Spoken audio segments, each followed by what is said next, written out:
Hello, I'm Maxwell Hopkins, and like many Americans, I find the act of the dining experience to be both an enjoyable and relaxing one.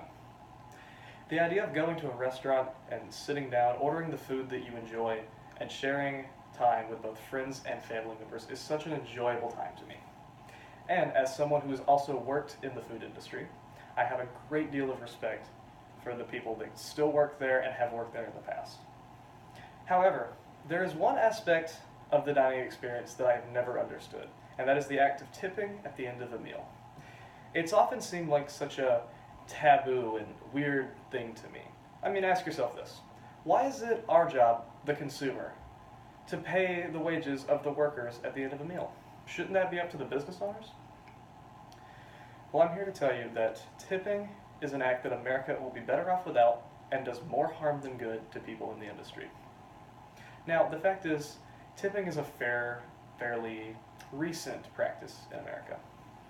Before the 1930s, it was considered unethical, immoral, and was even considered an unpatriotic act of bribery for better service. However, during the stock market crash, business owners were unable to keep up with paying the wages of their workers and encouraged them to accept tips from the consumers as a means of avoiding paying for the workers' wages. And as a result of that, tipping became a very popular trend in America and is still used today as a way for business owners to avoid paying the wages of workers that deserve it. It has been estimated by the United States Department of Labor that some business owners will avoid paying as much as $2 for every hour of work. But some may argue in favor of tipping, saying that a worker doing a better job will allow them to have a better tip. That makes sense in theory, right? Well, it doesn't always happen. A study conducted in Cornell University found that the reason that people tip more or less on average is pretty much random.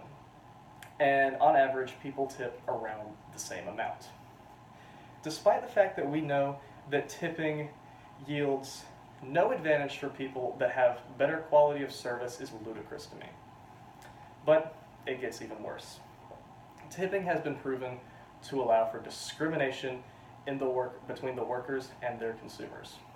A study conducted by Michael Lynn concludes that white servers are consistently tipped more than African American servers or any other minority. Stopping this practice of tipping and paying workers wages that they deserve will prevent future bias in the industry. Now, despite the fact what we know, that tipping is an ineffective way to pay workers the wages they deserve, we still use it to this day. And the fallacy is that it is up to us, the consumers, to fix this problem, when in reality that's not true.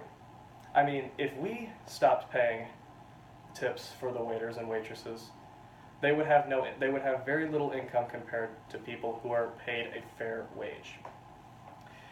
It is up to the business owners to fix this problem, because due to discrimination and the fact that workers are not being paid wages they deserve, it is setting our society back decades that things like the civil rights movement have been actively trying to fix all the way back to the 1960s. If business owners are able to fix this problem, it will stop the discrimination of workers being paid in the workplace, and our society will be able to move forward in this industry.